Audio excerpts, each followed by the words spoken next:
Parce qu'on fluidifie l'espace public, on optimise l'espace public de par notre encombrement. On pèse en moyenne 200 kg, entre les plus petites et les plus grosses, la moyenne 200 kg pour un 2 roues motorisé, contre presque 2,5 tonnes pour une voiture. On occupe notre espace intérieur, 2 places sur un 2 roues motorisé, et on voit bien souvent qu'il y a des gens qui viennent travailler dans Paris avec une personne dans une voiture de 5 ou 6, de 4 à 6 places. Mais c'est parce qu'ils ne peuvent pas faire autrement. Encore une fois, on n'est pas là non plus pour stigmatiser les automobilistes.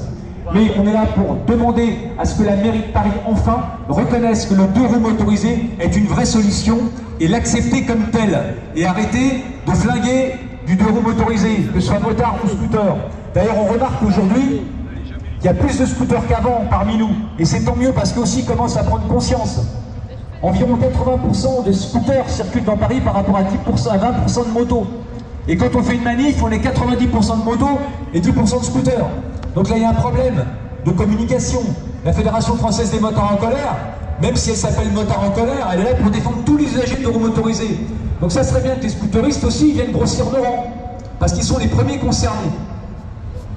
Voilà. Donc en tout cas, on vous remercie toutes et tous pour votre mobilisation, parce que c'est bien d'être là, c'est bien de se battre jusqu'au bout, et il n'y a pas plus inacceptable que les gens qui disent de toute façon c'est plié, il n'y a plus rien à faire. Il y a toujours quelque chose à faire. Et même si c'est plié, eh ben on continuera à les emmerder juste pour le bonheur.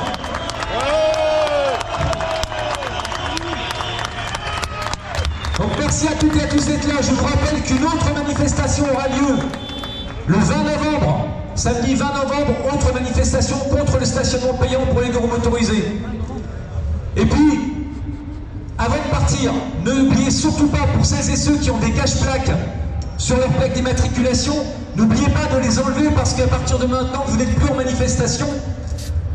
Et pour finir sur une belle note, je vous rappelle que M. Quartararo est devenu champion du monde. Et ça faisait, on n'a jamais eu de Français champion du monde. Donc voilà, nous avons un champion du monde en moto. Et tout ça pour dire que la moto aussi fait partie du paysage en France. C'est aussi un sport qui est géré par la Fédération française de motocyclisme, avec laquelle nous travaillons aussi en étroite collaboration, notamment par rapport au contrôle technique. Je vous rappelle aussi qu'il y a ce combat-là. Pour l'instant, on a réussi à le faire suspendre, mais on est toujours en négociation avec le ministère des Transports. Parce que pour une fois, on peut dire que la France n'est pas pour le contrôle technique. Le gouvernement français n'est pas chaud pour mettre en place le contrôle technique et ça fait déjà un bon bout de temps, même avant cette mandature-là, d'accord? Mais évidemment, c'est une pression de l'Europe, une pression également du lobby des contrôleurs techniques, des métiers du contrôle technique, qui voit la manne providentielle. 3,5 millions de roues motorisées en France, ça ramène des pépettes à 50 € le bout, même si c'est juste pour regarder si tout va bien, sans utiliser un seul outil. Donc, mobilisez-vous aussi pour le contrôle technique.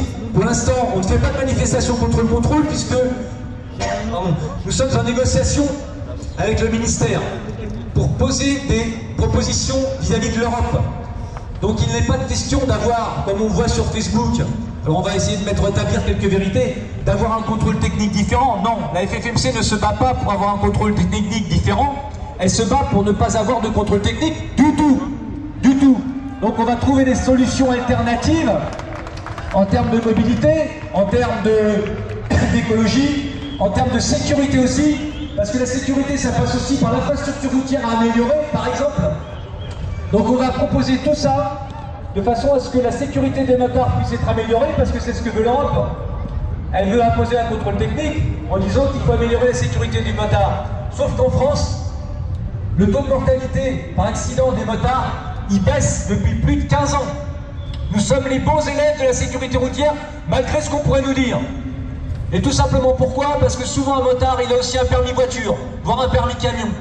Ok? Et qu'on sait comment fonctionnent tous ces véhicules. Un automobiliste, il n'a pas forcément un permis moto. Un motard, à 90%, il a aussi un permis voiture. Donc nous sommes les bons élèves de la sécurité routière, malgré ce qu'on voulait nous faire encaisser. Puisque comme d'habitude, là aussi, on est stigmatisé.